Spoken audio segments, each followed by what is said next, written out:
All right, my message today is a new earth, a new human. As you notice in our mission statements that we talk about being a co-creative spiritual adult. And I'm sure people wonder who come in here maybe for the first time, and some of you that come regularly still may be wondering, why is that in there and what does that exactly mean? I'd like to start with a quote from psychologist Abraham Maslow.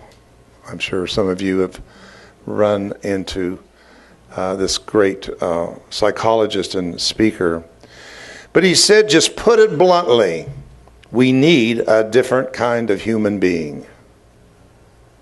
I should get an amen on that. One who is able to live in a world which changes perpetually, which doesn't stand still. We need to make ourselves over into people who don't need to just be frozen in time, but be in the flow of change. And we are, in spite of the fact sometimes we don't want to change, what is happening on our planet is affecting everyone. Everyone in every place, in every nation, throughout the entire planet. What does this mean, a new heaven and a new earth? Actually, the inspiration of this talk came from an ancient prophecy. It's in many, many texts, but I know it more from the Bible, so I will actually use the Bible.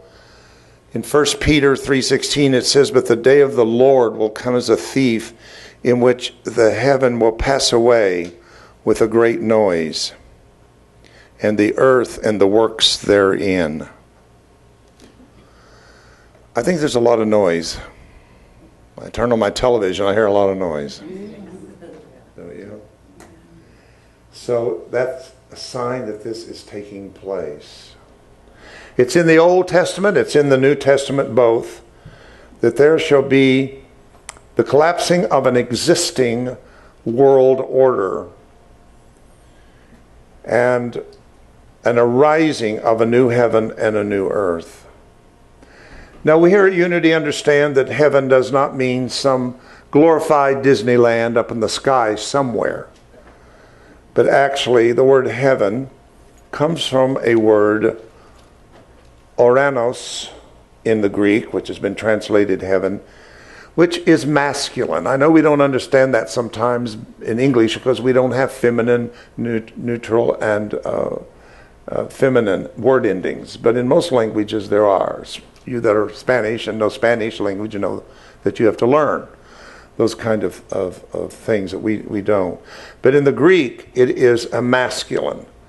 So heavens means masculine, and I think that's where we get the idea of Father Sky. Father Sky. And Mother Earth comes from that. But actually it means, it's a plural word, it's not a singular. It's not like going to heaven. But it is a word that is plural, and it's heavens. Heavens. I remember reading where it says that the Apostle Paul said that I know a man that went into the third heaven. That always fascinated me way back when I read that. I just thought heaven was heaven, some big room up there where everybody lived and got along forever. Oh my God, I thought forever. I don't like anything forever.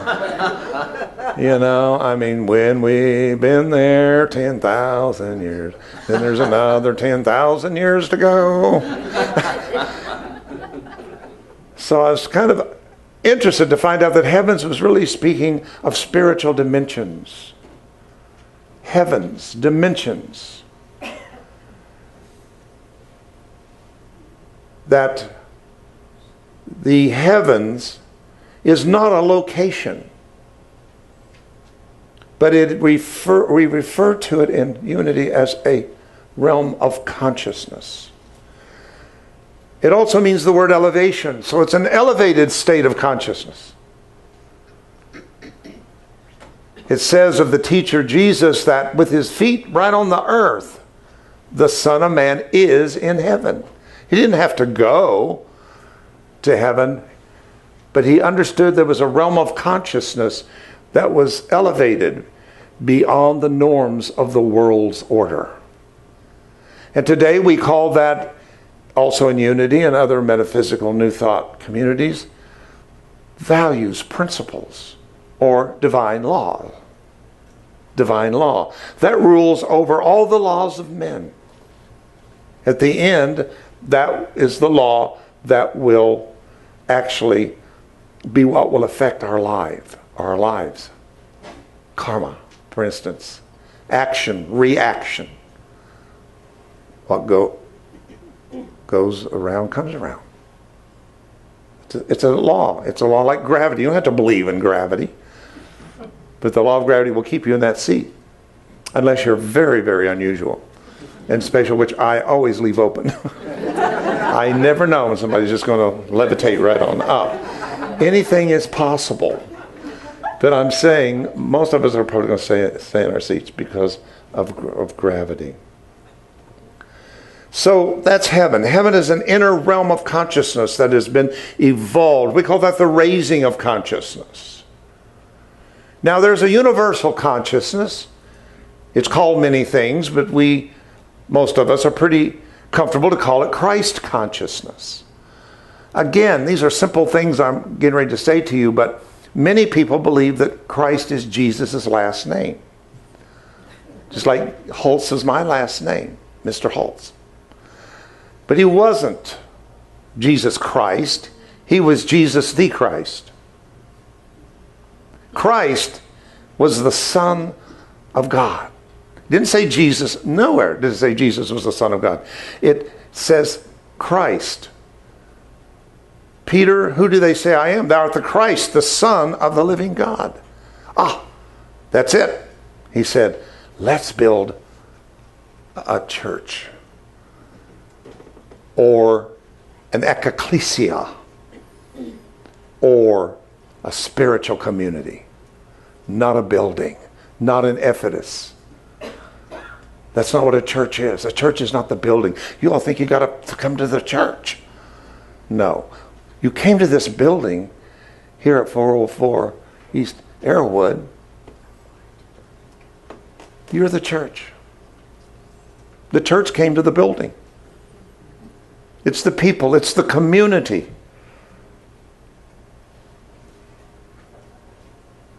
And as much as I would love to see a wonderful building and a wonderful edifice, I have a vision of what it could be. It would not matter how beautiful and fancy we made it. That's not the building of the church. The building of the church is the building of you and I. And the building of our consciousness. And raising our consciousness into a level that reaches a match for the universal Christ consciousness.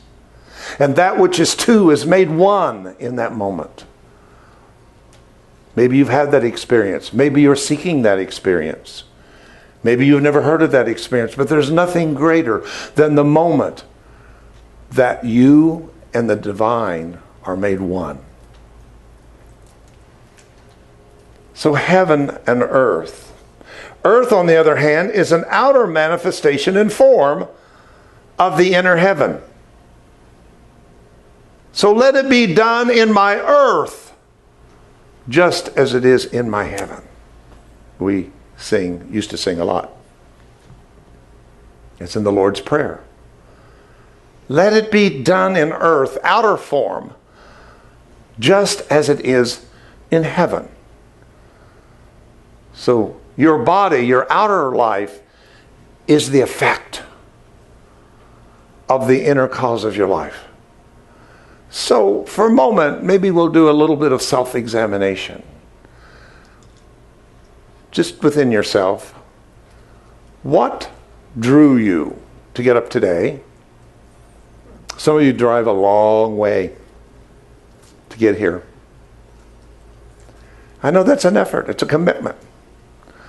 But what attracts you to come not only here, but other things that you do, other places that you go that is spiritually oriented?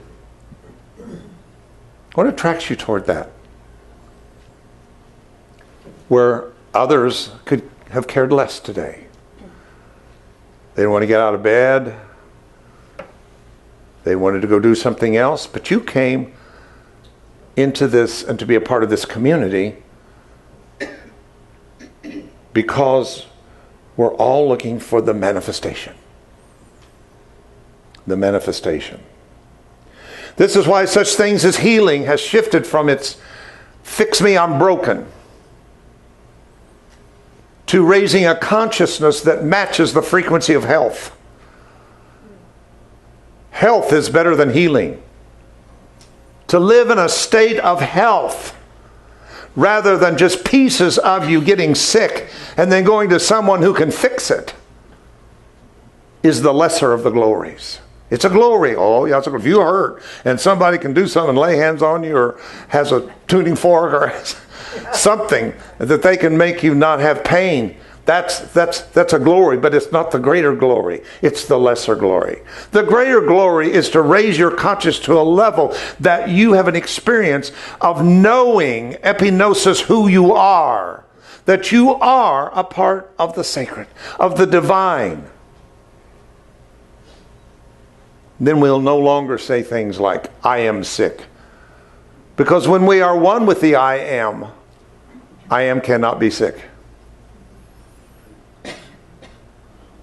And yet we put divinity with that statement. I am a child of God is our affirmation, created whole and magnificent in this present moment. Breathe it in. I am.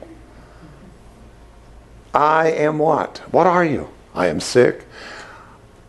I am poor. I am mad. I am sad. Look at all the I ams. But if we just say I am and identify only the I am without the label, we could walk in a different experience completely as a part of the new human.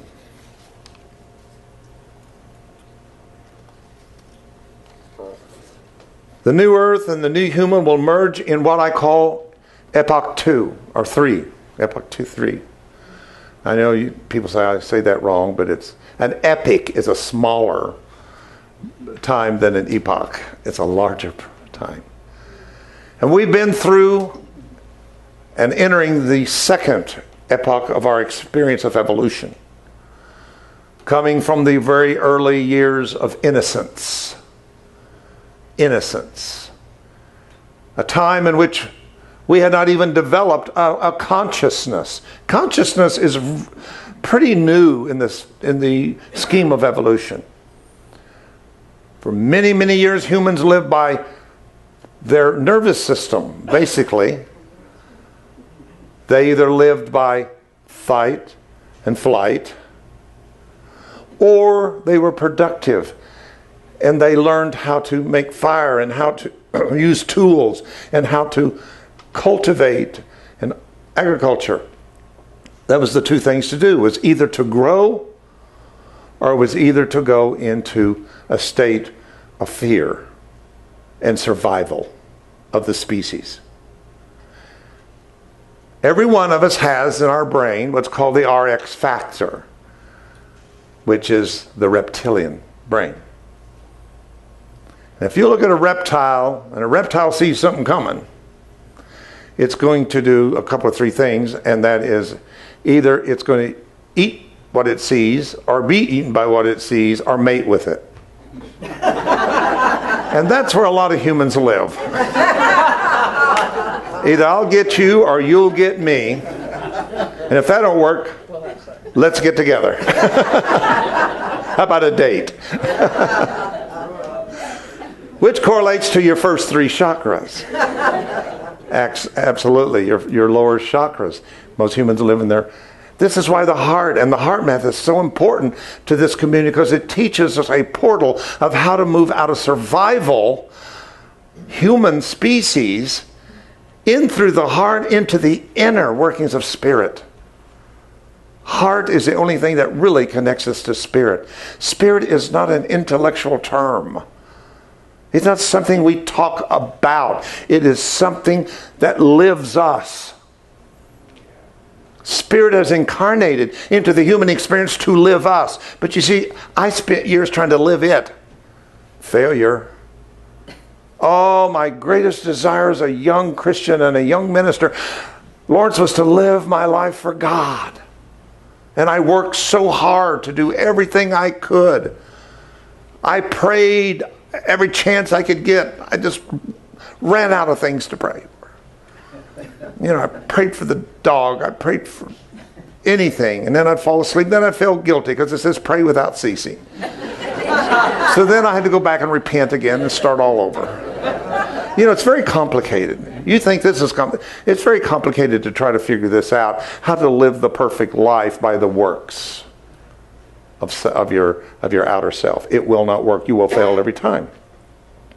And the reason is because we're trying to attain something that has already been successfully accomplished.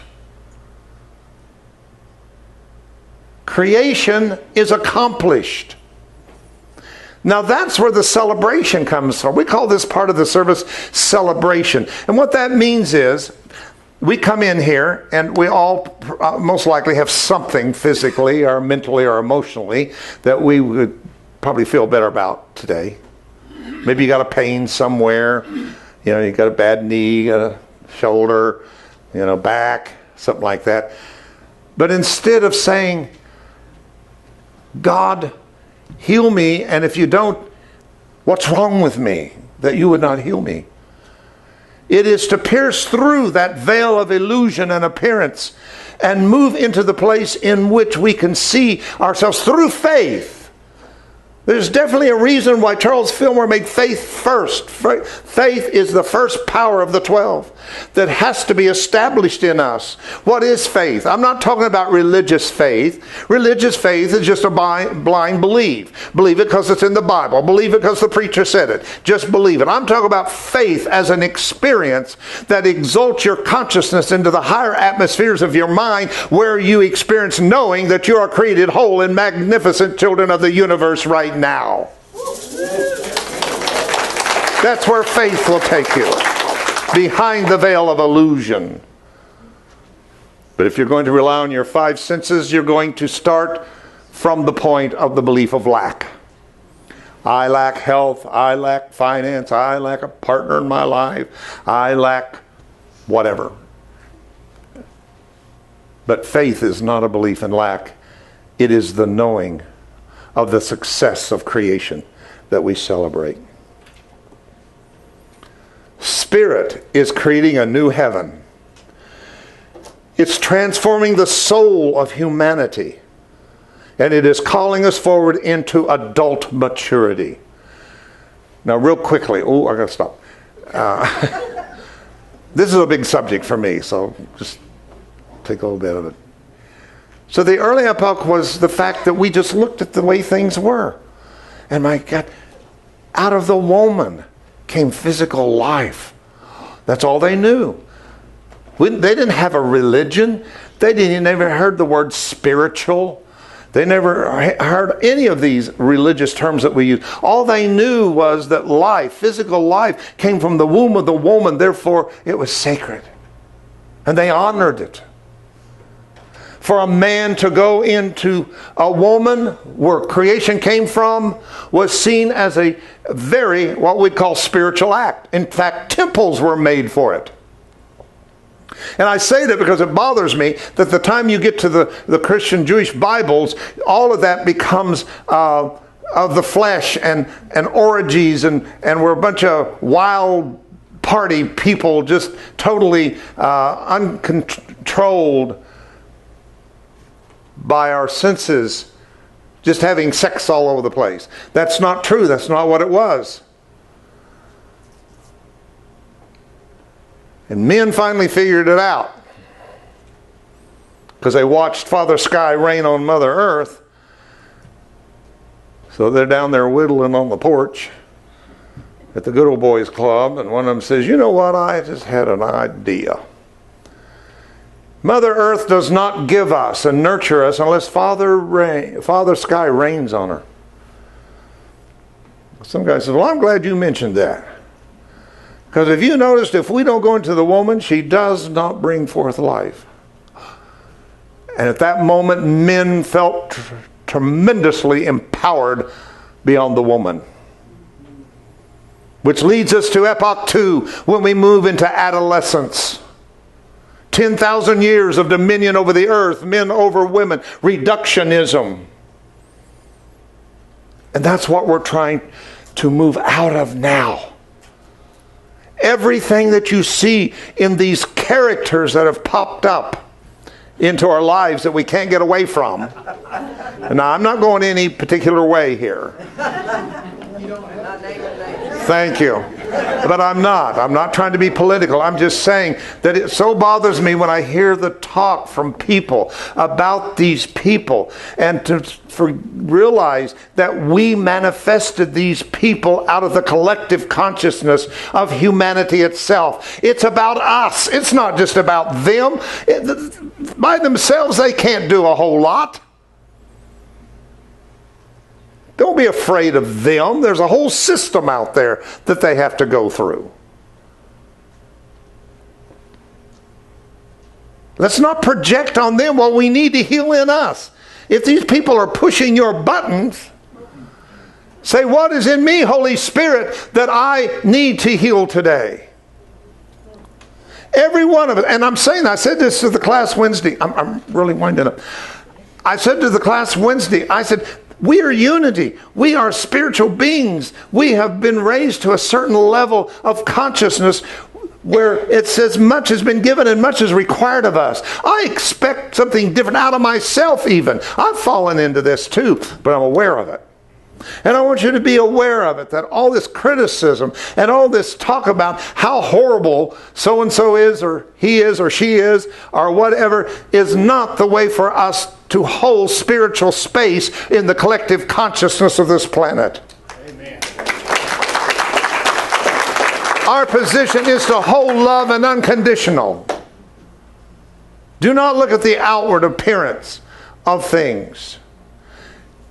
And I'm closing with this because I'm telling you with all my heart that we are moving into the Epoch 3 level of spiritual adult, in which we arise taking responsibility of co-creating a destiny.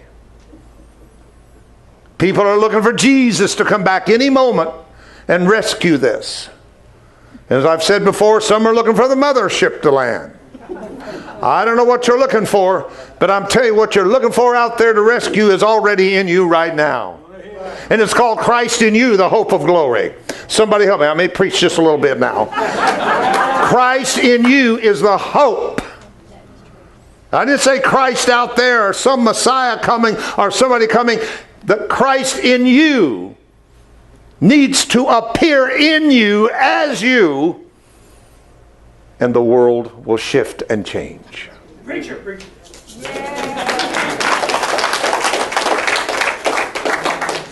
Give me 2 minutes.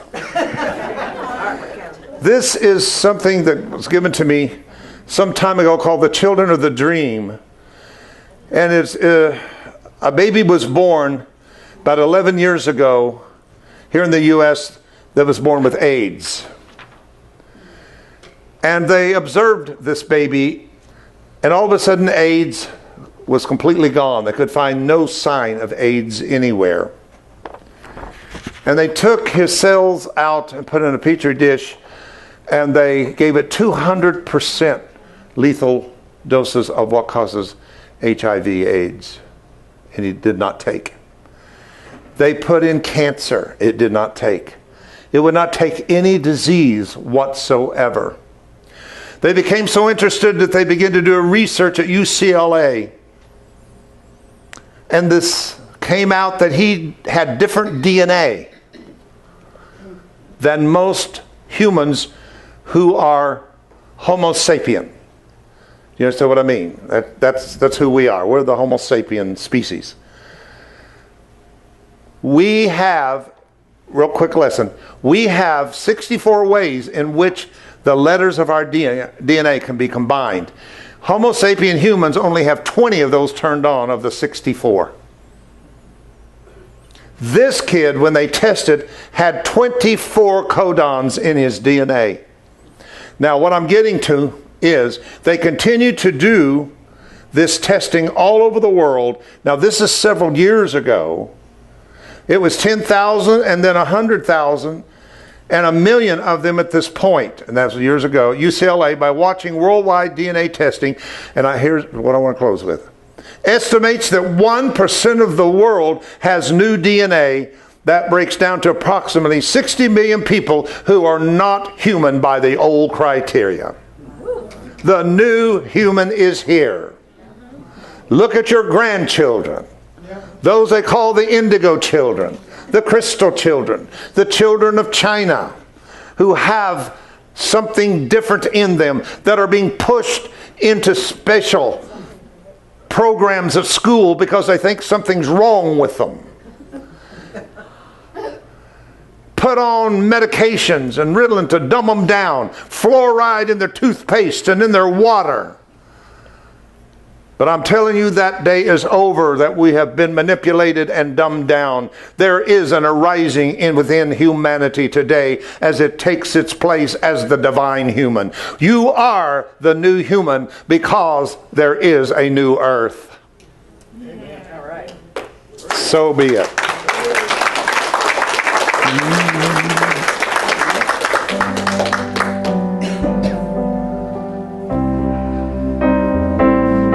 Started this, just an old little short song came up in me, and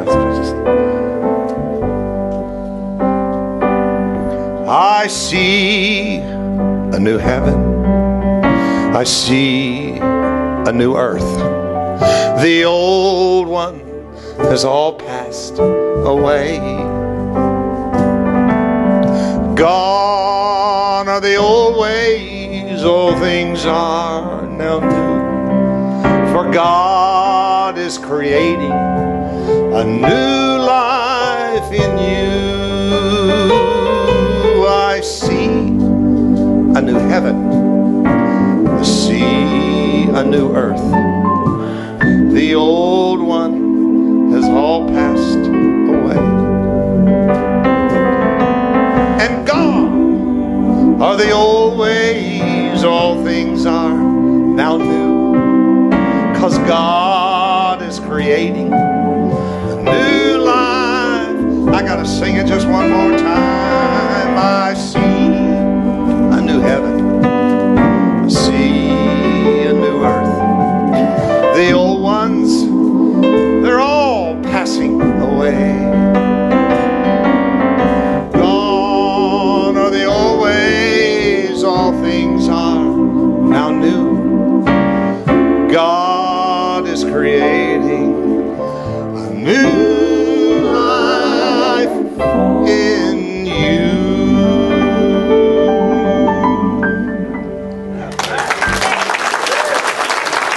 I sing that to all of you that are here on TV, YouTube. We have to hold that vision in this time. Without a vision, we shall perish.